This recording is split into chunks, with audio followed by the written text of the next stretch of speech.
Hello, and welcome to Shedding Starlight, a guide to the Kingdom Hearts mythos. During this short introductory episode, we're going to walk you through what this podcast, Shedding Starlight, is going to look like.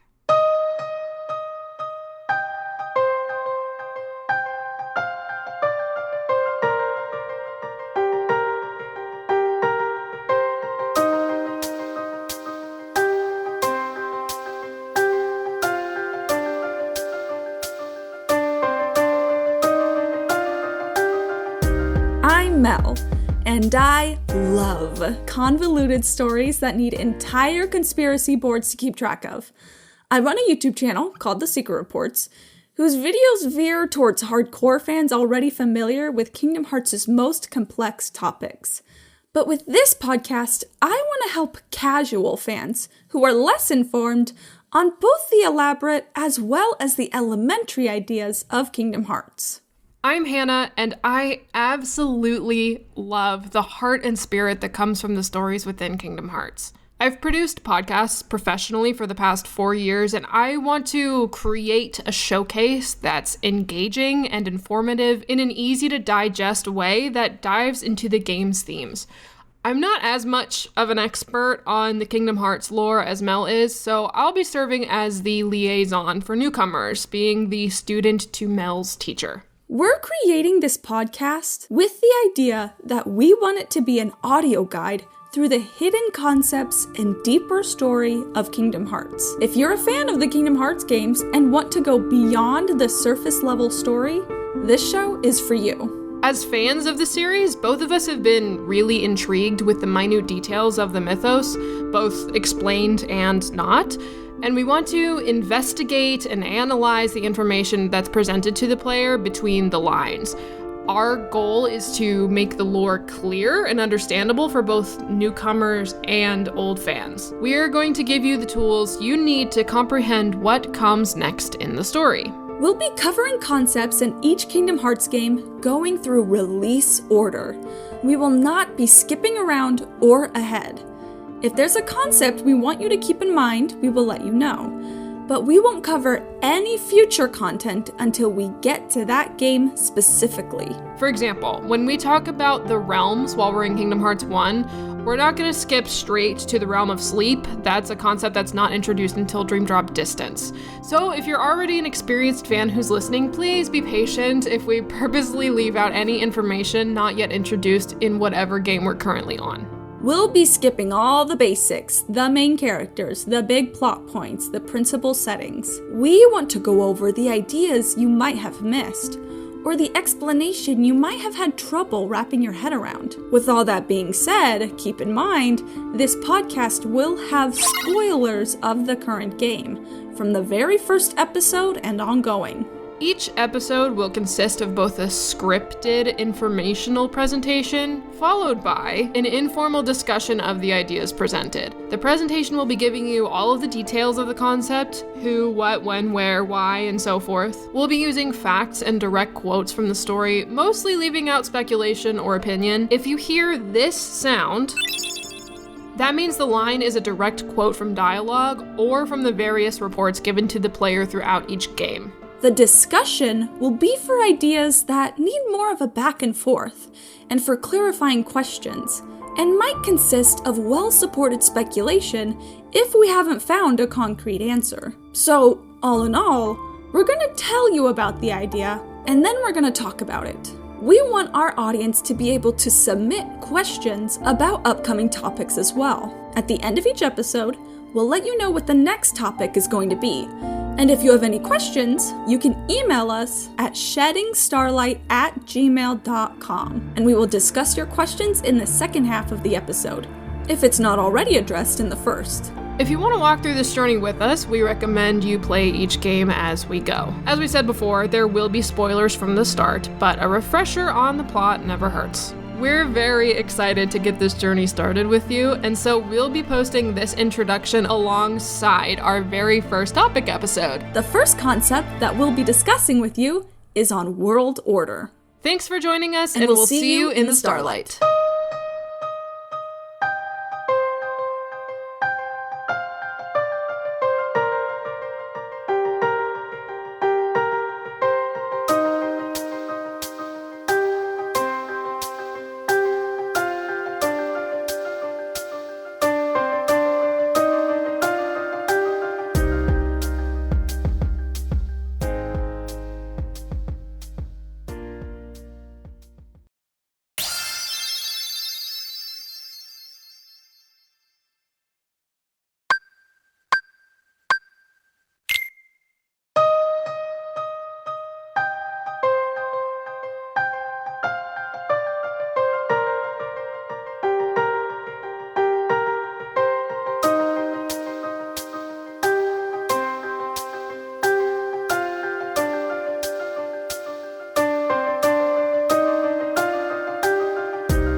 and welcome to Shedding Starlight, a guide to the Kingdom Hearts mythos. Today, the very first topic we'll be discussing is on something called world order. What do we mean by that? Largely, world order consists of some of the rules that govern the universe built in Kingdom Hearts, which is why we think it's important to make this our first episode topic.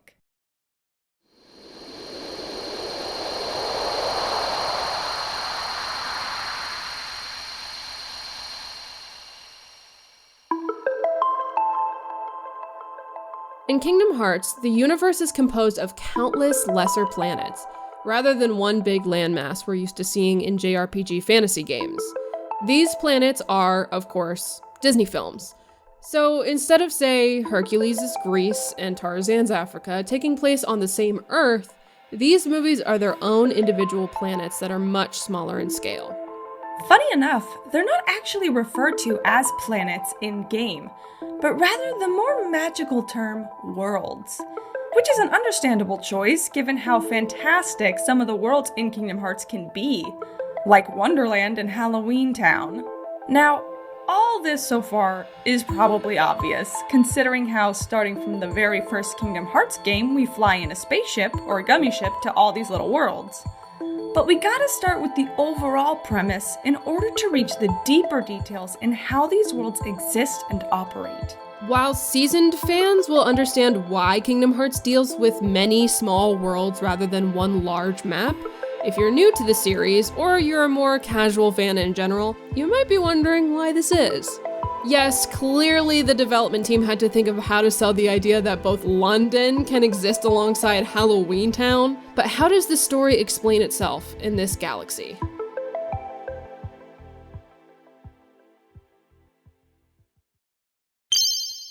You might remember how after finishing Neverland, when Sora revisits Traverse Town, he has this weird vision of Kairi's childhood with her grandmother. In this flashback, the lady speaks of a legend where people loved the light they lived in so much that they started to fight over it. This created darkness in their hearts, and that darkness swallowed most of the light, the people, and destroyed the world. But children, using the light that survived within their hearts, rebuilt the world we see in Kingdom Hearts 1, a world now scattered throughout space. It can get a little confusing using the term world to refer to either individual planets or the galaxy as a whole, but the latter is generally used only when discussing this legend. For most of this podcast, particularly the rest of this episode's presentation, we're going to be using world to refer to individual planets. In the present timeline, it's generally a rule for these worlds to not interact with one another to prevent confusion and panic. Most citizens aren't even aware that there are other worlds except for a few rulers like King Mickey and King Triton. Even Ansem in his first report writes that he's a scholar and a ruler of Hollow Bastion's world, and yet he only begins to ponder the idea of other worlds as he continues with his experiments.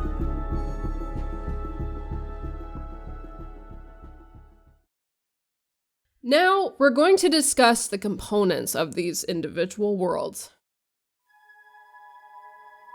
Every world has its own heart.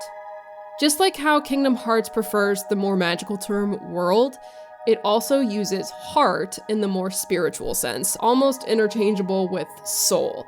But not exactly, since Ansem Report 13 implies these are two different things.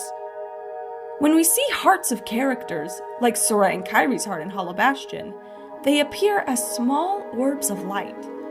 But the heart of a world is much bigger. Ansem describes it as a massive core of energy. It's implied that these hearts shine, and that they collectively dot the sky as stars. For example, after Destiny Islands gets destroyed by darkness and Sora arrives in Traverse Town, Goofy points out a star vanishing. That star was the light of Destiny Islands and/or its heart. And at the end of Kingdom Hearts 1, when Kairi is watching all the worlds being restored, we see an incredible array of shooting stars as worlds return to their places in the sky. Now, hearts of worlds are overall always hidden behind a special keyhole, which can range in sizes and be surprisingly small for protecting something so large. They're also usually placed on unexpected areas like walls or the ground, but there are also a couple of interesting cases where these keyholes are located directly on strange doors, so we really want to take a moment to compare these instances. The first world is Hollow Bastion. In Ansem's 5th and 6th reports, we learn of when Ansem released a Heartless for observation. In Report 5, he writes, "In the deepest part of the castle, its antenna began vibrating as if searching for something. Suddenly, a strange door appeared. I'd never known of its existence." Now, it sounds like this door was literally invisible, and only just now appeared as a reaction to either the Heartless or Ansem himself. He notes that this door had a large keyhole already unlocked, and when he opened this door, he saw Hollow Bastion's heart on the other side. Ansem also writes that he witnessed a meteor shower that same night, and in the 7th and 9th reports, it sounds like it happened after he opened the door, which we will circle back to.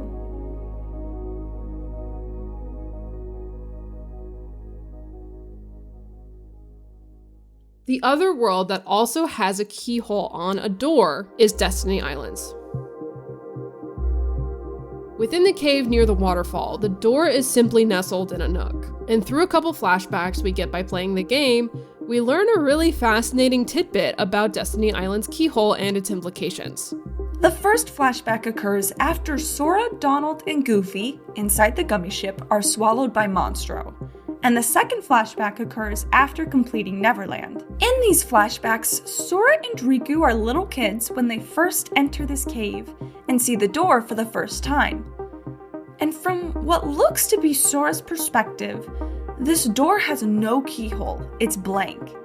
And Riku's unable to open it when pulling on its edge. But when Sora walks away, Riku looks back at the door, and its large golden keyhole is now obviously visible. So for some reason, only Riku is able to see this keyhole. It's still invisible to Sora years later when he talks to Ansem as a robed figure, and even when Sora finds Kairi in the cave just before the door opens completely. And that last instance is particularly interesting. By now, Sora had obtained the Keyblade, and the keyhole still did not reveal itself to him. It's also interesting that in the flashbacks, Sora and Riku mention a meteor shower that occurred the other night, and that the new girl, Kairi, arrived on the island that night as well. So with Destiny Islands, it seems like a meteor shower occurs, and then a day or couple days later, Sora and Riku find the door, and Riku in particular can see its keyhole. Compare that to Hollow Bastion, whose door and keyhole appeared and opened first, and got a meteor shower afterwards. It's difficult to say if the order these instances occur truly matter, but either way, they're stated to be linked in Ansem's 11th report, where it says, "Opening the door to the world's heart causes its walls to crumble. These fragments are seen as shooting stars." So what are these meteor showers? Well, along with keyholes to gate their hearts, worlds also have walls or barriers surrounding them, I imagine in a spherical sense, to protect against outside forces like darkness or heartless. But there are instances where these borders collapse and fall to their worlds like meteor crumbs. These crumbs are the gummy blocks Sora, Donald, and Goofy collect throughout Kingdom Hearts 1, and are, of course, the building blocks to the gummy ship. However, being made of the same material as the barriers doesn't allow the gummy ship to bypass walls. When Sora meets the Final Fantasy trio again at Hollow Bastion, they tell him that restoring worlds and their impassable walls will make the gummy ship useless.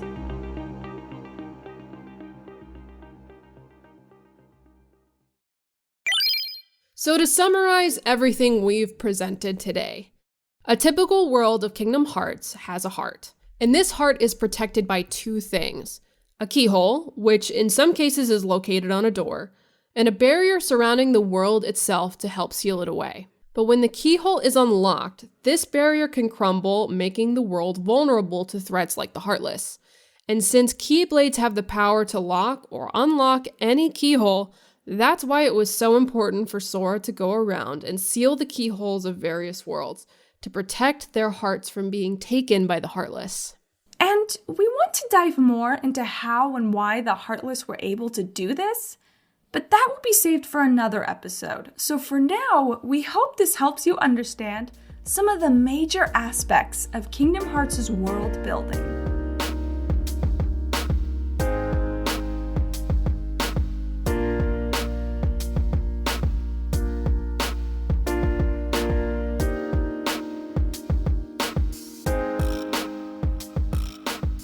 Hello, everybody, and welcome to the discussion section of Shedding Starlight. I'm here with Mel. Say hi, Mel. Hi! We are here recording the thing. This is our first time, and we're about to talk about everything that we just went through in the first 15 minutes of this podcast. Are you ready, Mel? I'm fucking ready. I'm fucking ready. Let's fucking go. Okay, cool. So, we just spent 15 minutes talking about World Order. It is a big concept in Kingdom Hearts. It is kind of what we said. It's the rules, the world building, the how things just kind of exist in this galaxy that we are thrown into in Kingdom Hearts. So as we were kind of writing and researching the script, I was curious about like the exact lines that are in Kingdom Hearts 1 that talk about world order. I'm like, who has said the terms world order in the cutscenes or in the reports? So I think I looked up like literally a wiki script of the actual game, and I control F world order. I love doing that. I think it's only said once in the actual game, if I remember correctly. By Donald? ? Yes, yeah. Okay. Yeah, so they, like, a lot of this is not actually explained in the actual cutscenes of the game. A lot of it comes through the Ansem reports, which we mentioned. Mm-hmm. And, mostly just the Ansem reports, right? Yeah, I feel like Ansem reports and just, frankly, like, just playing the game and visiting world to world. Right. Just, like, observing around you. Right.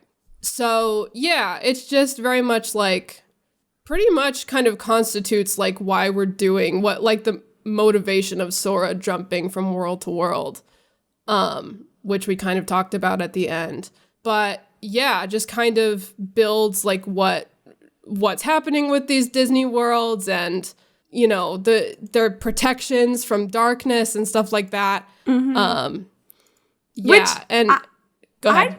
I don't even know if Sora really realizes that is what he's doing. I feel like the keyholes just glow and he goes, well, it's time I got a big key. I just gotta use it. Like, I don't think he realizes what he's doing is so important. At least not for, like, the first half of the game. Yeah, I remember playing it as a kid and being like, so what do the keyholes actually do? Because when I was younger, I was not reading the Ansem reports. I was not going through that shit. I'm like, okay, there's a keyhole, and they can't come back now. They have to leave. And it's just like, I didn't realize, it took me a long time to realize like how important it actually was, because they really don't actually spell it out in the actual, I think that's story. Something that kind of separates Kingdom Hearts 1 from later installments, where Kingdom Hearts 1, it really is in between the lines, and it really is a lot more simple, at least in terms of like delivering information to the person playing the game. Other games, you know, you get to like current Kingdom Hearts games that come out recently and they really try to spell things out for you. But Kingdom Hearts 1 doesn't really do that. Yeah, I'm sure it was just like a very much, because like this was a very experimental game. We know that. And it wasn't guaranteed sequels at first. So I'm sure they were really afraid. I'm sure Nomura had all of these ideas just ready to go, but was afraid to actually like really get too heavy into it right off the bat. He's not afraid anymore. He's not afraid anymore. We know this. Dream Drop Distance lets us know that. This legend with Kyrie's grandma, I went back and I rewatched the cutscene for that, and it's kind of it's funny because it's little baby Kyrie running through this library, and she goes, "Where are we?" or "Where am I?" or something like that, and grandma just starts into the she just goes, "Long ago there were people that blah blah blah," and I was like, okay, just ignore the question, I guess. But it's a crazy story. It's literally like, it's kind of glossed over just a tad because it's a grandma telling a story, but like it's laying the groundwork for like, you know, the quote is literally, the darkness covered everything in the world, disappeared. Like, yeah, it's pretty coconuts, especially because like besides that cutscene, nothing like that is ever referenced again in Kingdom Hearts, the first game, like ever. It's just that one scene. And it's a little unsettling because it's like not voice acted. There's like no sound effects. It's just like that kind of spooky music. I don't know if it's spooky, but it's like mystical. Yeah. And then you're just back in Traverse Town. And you're just like, okay, like what just happened? Yeah. Yeah, it's crazy. And it's like, again, I think just laying those seeds of like, here's what could happen if this series sees the light of day later on. And just the fact that like talking about how children were able to recreate the world, like just kind of tying this all back to like World Order, just kind of giving the origins of how everything sort of came to be as we see it in the game. Is because of children. Yeah. It's crazy. I love that because it really ties into how Kingdom Hearts in general is about kids. Sora, Riku, and Kyrie are like 15 at the oldest, you know? Yeah. I remember looking through, like, wanting to know how old they are. I think it said in, like, whenever video games used to come with little booklets in the box. I think it said, I think Sora was, like, 12 or 14, and Riku was, like, 15 or 16. Yeah, and Kyrie was even younger. Yeah. So it's just interesting that even with the legend, whether it's real or not, or whether it was a long time ago or not that long ago, I just think that that is a very cool parallel to these kids that we do know and that we do see. And I don't know, I just love that Kingdom Hearts is about kids. Yeah, it's very cool. And like as the series goes on, they get older and seem less like kids, but they really are kids in this first game. Yeah. The older I get, the smaller Sora is. I think they make him smaller every release, I swear. I was younger than him when I think I first started playing these games. And now, that's crazy to think about. And a line that she mentioned that I don't think we talked about in the script is that she mentions that the quote-unquote true light is still sleeping, which is crazy. Do you have any insight into that? I think it's kind of weird because my first thought is to speculate that the true light, speaking from the perspective of Kingdom Hearts 1 alone and not any future games. It kind of reminds me of, do you remember that passage that you can read in that one laboratory when you're at the end of the world? And it's that laboratory that only shows up once? Yes, I remember. I don't know if I recently, so to give some context, I recently played the whole series start to finish. And did I end this year or did I end last year? I don't remember. But like it took me like 2 years to play through all the games on stream. Yeah. I don't think I did that in my recent playthrough. I don't think I went there. But I think maybe I looked it up on YouTube or something. I don't remember what the actual quote is, but yeah, go ahead. I don't remember what the actual quote is either, so yeah, we can look it up. I'm trying to remember a line. Oh my god, Mel. Google it. What?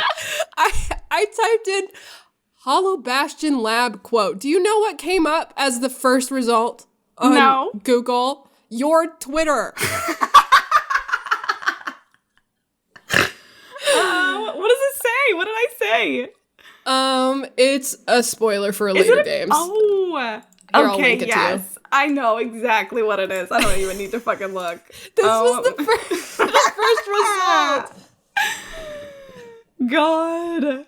That is so funny. I wonder if it's doing that because I'm logged into Twitter and I follow you, but maybe. I just saw, as soon as I typed it, it just said Mel at the top of Google. And I was like, oh my god. I forgot that that's what I just call myself on Twitter. My handle is just Mel.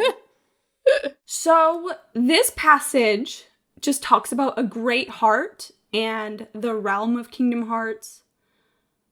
For the heart of light shall unseal the path. Okay, so it doesn't ever mention true light. It says door to darkness to seal the light. Uh-huh. So it's a very interesting passage. One that I would like to get to in depth in a future episode. Not quite this episode, but eventually I would love to dive into this passage because it's so interesting. But I think when it comes to Kyrie's grandmother and this true light that she's mentioning, I think the best chance that we have is something similar to what Ansem is looking for. But because Ansem never calls Kingdom Hearts the true light, it's kind of unsure if what he is looking for and what Kyrie's grandma is talking about is one and the same. But I think if they're not the same, then they at least are leading us to the right path. Right. That's what I still think. But either way, it's interesting that whatever this true light is, no matter what, we certainly don't see it in Kingdom Hearts, not as Sora. So it'll just be really interesting if we ever find out. Well, I guess Sora himself, says Kingdom Hearts is a light. Yeah. I don't know why I forgot that iconic quote. So, yeah, the end of the game, the climax of the game, yeah. You know, maybe that's the answer. Maybe this true light is that Kingdom Hearts that Ansem was looking for. You know what? That would make sense. As, again, this being a game that is not guaranteed sequels, that being a foreshadow of just, the end of the game. Yeah. I think that makes sense for that. Yeah. But who knows? It could be represented as something else later down the line. Who knows? We'll see. So with all of the stuff that we talked about with the worlds being scattered and the stars in the sky not really being stars, they are the other worlds. And shooting stars are not actually shooting stars. They're not meteors. They're not asteroids. They are part of the world barriers that are being broken. This is kind of implying that this galaxy that we're moving through it's not like outer space like we know it. This is something else. I think it could be kind of like outer space in a way, maybe slightly different, but closer than I think you would first assume. Because, when we're playing Kingdom Hearts and we're playing the Gummy Ship, yes, we are avoiding a lot of polygons and obstacles that are not actually in our space, obviously. Yeah. True. But we still have to shoot down those big boulders that are meteorites. That's true, yeah. So I think to some degree, it's kind of like the outer space of real life. But obviously... Do you think those would also be considered gummy parts? Those asteroids? I think... just misshapen ones? I think that's a good question. They do give us gummy parts when we destroy them. So I wonder if they're not 100% gummy, if maybe they have gummy crystals inside embedded or something. Yeah, okay. That's interesting. I will say, though, that no matter what, like when we are in space, we freeze, like we cannot exist in space without proper protection. And I do think that in that sense, Kingdom Hearts is kind of copying real life and replicating it. Because I do know that when Riku arrives in Hollow Bastion, he seems utterly exhausted in this one cutscene. He's like panting a lot. He just seems really, really tired. And Maleficent says something along the lines of, "Oh, it was dangerous for you to arrive here without your vessel," or something, So we do know that it might be possible to go planet to planet without a vessel, which is like crazy. Like, what are you supposed to do? Fly through the sky? Like swim through? Breaststroke through. There's some reason Kingdom Hearts did not want to show us that. Like, they did not want to have to explain it. Oh my god. But either way, Riku seemed to, like, be harmed or damaged through that experience. So that's kind of interesting. Right. So, yeah, just kind of sowing seeds for revelations down the line, I think, there. Yes, I agree. Yeah. So, I mentioned shooting stars a few minutes ago. So the shooting stars, again, that we see are the world barriers that are crumbling after a keyhole of a world gets unlocked. So I kind of want to chew on this whole, the fact, like, first, Ansem's case. So in his case, he finds the door, it appears to him, and the door is already unlocked. And him opening it ignited this chain reaction of the barrier crumbling in Hollow Bastion. Do I have that right? Yes. But I also...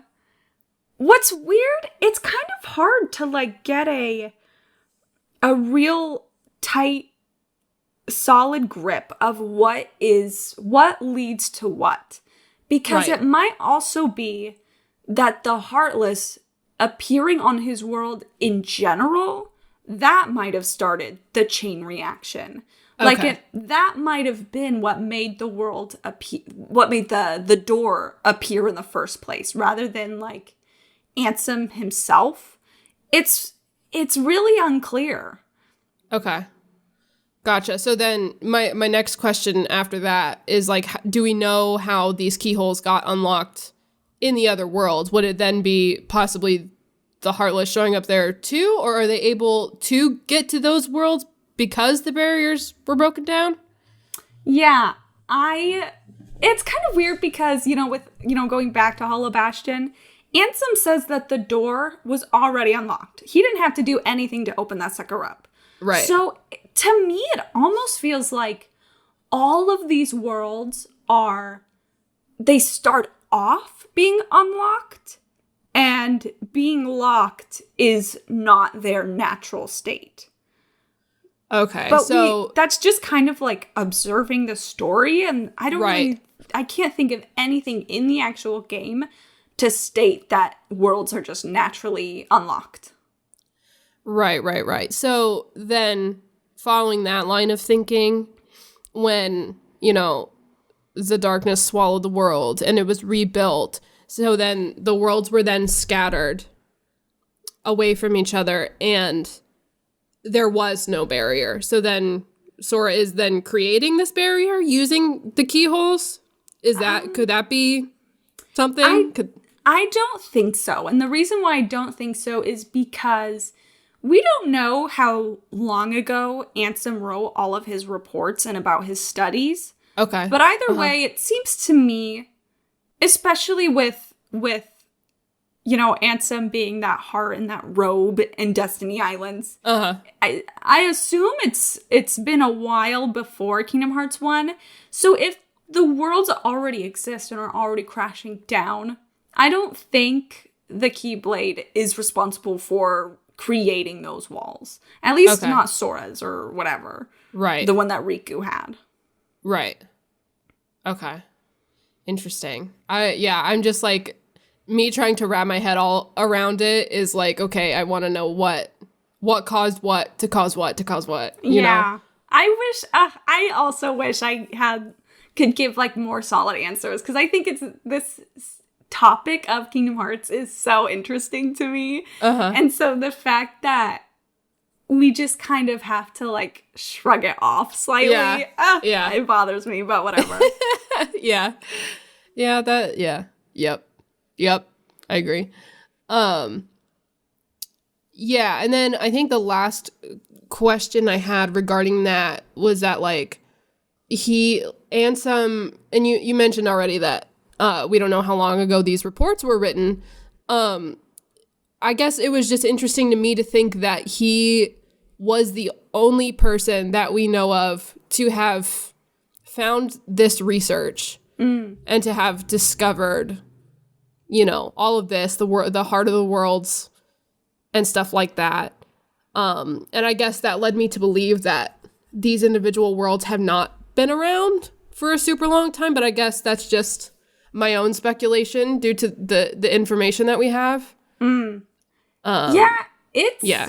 It's weird, because you would think that, like, if the worlds have not been, like, separate for a long time, you would think that, like, there'd be folk tales of one giant world. Yeah. And maybe, I guess that could be what Kyrie's grandmother's legend is, you know? It could support the idea that the worlds just haven't been separate for that long. Right. But I also, when it comes to Ansem, you know, I don't think he's the first person to discover this, because, you know, we have someone like King Triton, who flat out knows, like, the tea. Like, he tells Sora, you shall not. Yeah, that's so interesting to me, too. Like, how did he find out all of this information? What does he know? Yeah. Totally. And you even have, you know, the villain league of Maleficent and... Yeah. And, you know, all of, you know, that little circle of villains, they all know. They all went to Hollow Bastion somehow. So, it's just weird, because it's like... You know, the villains might have discovered it after Ansem, but I personally feel like Ansem discovering Heartless on his own, which then led him to discover the door, which then led him to discover the border. It seems to me that all originated from not how smart Ansem is, but from the fact that he's evil enough to experiment on people that turn them into Heartless in the first place. So it might be like, if we have some other planet, you know, let's say the people in Neverland, you know, they all live in London, they all have telescopes. Right. I don't think it's necessarily that they don't realize that all those stars are other worlds, not because they're not smart enough, but because they didn't take that one action that Ansem decided to take. Right. To me, that's how I feel. Yeah. And oh my God, I want to focus on that for a second. I am so curious about these circumstances that Ansem created to turn people into Heartless. It's so morbid. It's so cool. Like, we teased in our trailer, like, human experimentation and blah, blah, blah. And we're hitting this on the first episode because, like, it's so crazy. It's so interesting. Especially, like, there's, like, some line in one of his reports where he talks about giving the Heartless living and non-living samples. But that's the word he uses, samples. So we don't know if he's giving them, like, rats. We don't know if he's giving them more people. It's really coconuts. It's really crazy how evil this fucking guy is.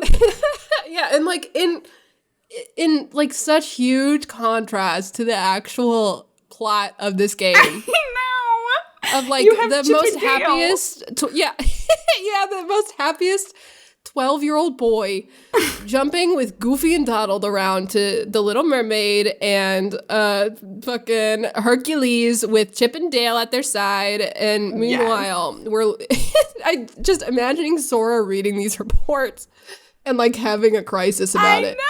That's the other thing. You really, reading the reports ourselves is one thing, but I almost imagine, like, Jiminy reading the reports and purposely not telling Sora because he's not ready. Yeah, because, like, I've never really thought about it before, but, like, that's kind of a little immersion breaking. Like, Sora, if Sora collects those reports and doesn't say anything about that, that's a little, I don't know, it's a little inconsistent. Yes. Yeah. Especially because we know that he actually collects them because Aerith is the one who told us that, he has a bunch of papers spreaded throughout the world, So we know we actually collect them, but we just never talk about them, which I think is a little frustrating. I think it'd be really interesting seeing Sora read these. Yeah. Yeah. But whatever. We don't get the Sora angst till way later. Ooh.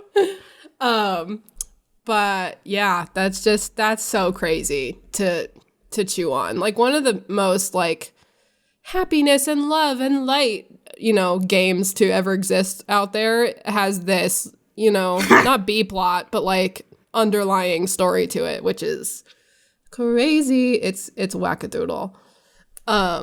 Yeah, speaking of Ansem, the other world that we talked about was Destiny Islands, and I'm just so curious as to why only Riku can see the keyhole on the door and Sora can't. That's crazy. And this is something I didn't know for years because it's so subtle. It's so subtle. I didn't know this, I think, until, like, a couple years ago from today, 2023. So realizing that, I think I had to read it online. I don't think I ever even noticed it myself. Yeah, that sounds like something someone on Tumblr would point out. A Riku stan on Tumblr. Yeah.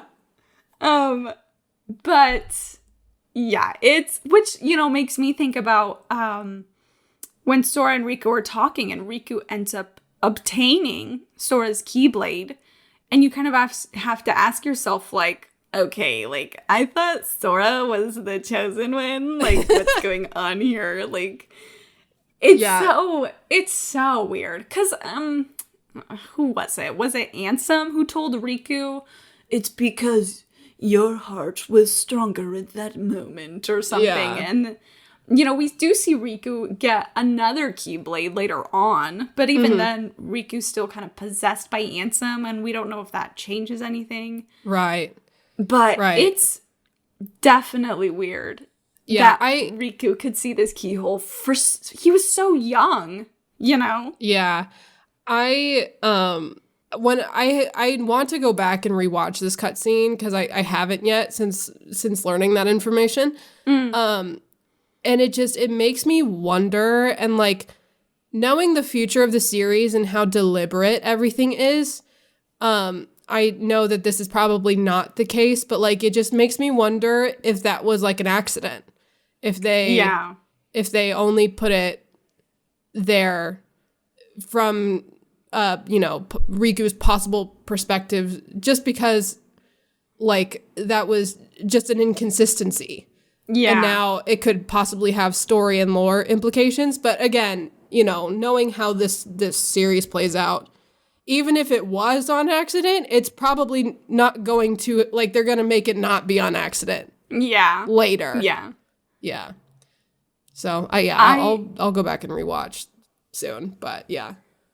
Yeah, it's weird because, like, when you think about, because, like, most of the game that we see that door, there's no keyhole. So, like, the one time that you do see the keyhole, I feel like it had to be coded. I mean, I don't know. I don't really know how game dev works. Yeah. But it's just so weird that somebody went in and coded, okay, for this one shot, not even the whole scene, just this one shot, we're going to change the texture of the door to have this keyhole on it. It's just so weird. And the fact that, like, even when Sora obtains the Keyblade on Destiny Islands and he finally has it and he runs back to that cave to see Kairi, it still doesn't have that keyhole, even though it's opened completely. It's just bizarre. It's so bizarre. Yeah, interesting to think about and chew on for future stuff. So with this kind of ties back to my keyhole questions, but whenever I was reading through and we were talking about like the order of like the meteor showers, like the door being open and then there's the meteor shower, but then the meteor shower comes first and then the door is opened. I was trying to think of possible explanations for that, and like you can stop me if this is a stupid question or not unclear question for whatever reason. Okay. But like, is it possible they're seeing barrier fragments from other worlds? Like, would those Hollow Bastion fragments, would they be able to see that from Destiny Islands? Is it like, is it the same meteor shower that they're seeing, possibly? You know, I think that's a really interesting idea, especially if we, in Ansem's report, he talks about sending Kyrie out into the universe or whatever to see if she somehow gravitates towards the key bearer. And so I think it would be that's really interesting to think about. If Kyrie being blasted off into space, if somehow the particles of Hollow Bastion like followed her or like went into the same stream of space as her. I think that's a really interesting idea. Ooh, I'm following your steps of becoming a theory channel here. Okay. That was something that I was like trying to think of, like in terms of like the order. Because, again, my brain is searching for answers and trying to explain things. You know, that would also explain why. Because, I mean, how small were Sora and Riku in those flashbacks? They were tiny. Yeah. So it'd be really interesting if it would explain why those cutscenes occurred where Kyrie arrives and then they see a meteor shower and then they find the door. And then, like, what? A decade later, then the door opens, and everything goes to pot. So, that's a long gap. So if the meteors do correlate, then it would be interesting that Destiny Islands' barrier probably broke, like, very, very close to the beginning of Kingdom Hearts 1 rather than those flashbacks. Right. Yeah. Okay. Interesting. And now Sora has to go fix all of it. And now he has to go fix all of it. 12-year-old boy. He may have started at Destiny Islands, but goddamn if that wasn't the last world that he finally got to fix. Like, yeah. All right. Well, we've kind of covered everything that I wanted to sort of go over for our discussion.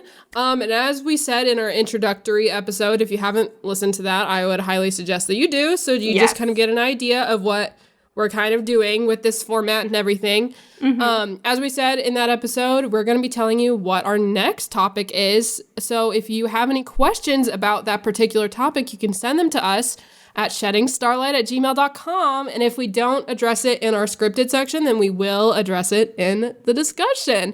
What's our next topic? Our next topic is about the differences between Pureblood and Emblem Heartless. And we're already working on that script as we speak, so that's exciting. So feel free, if you have any lore questions, send them to that email. We'll put it in the description of the episode. Or if you're watching on YouTube, you can throw those questions into the comments. And yeah, that's it for our first episode. Mel, how do you feel? I feel good. I feel excited. I am also so excited. So if you're already enjoying the show so far, consider rating us on Apple Podcasts and Spotify. And we'll be back next Monday. Thank you for tuning in. And Mel, are you ready? Are you ready for the sign off? I hope so. Okay. 3, 2, 1. We'll see you in the starlight.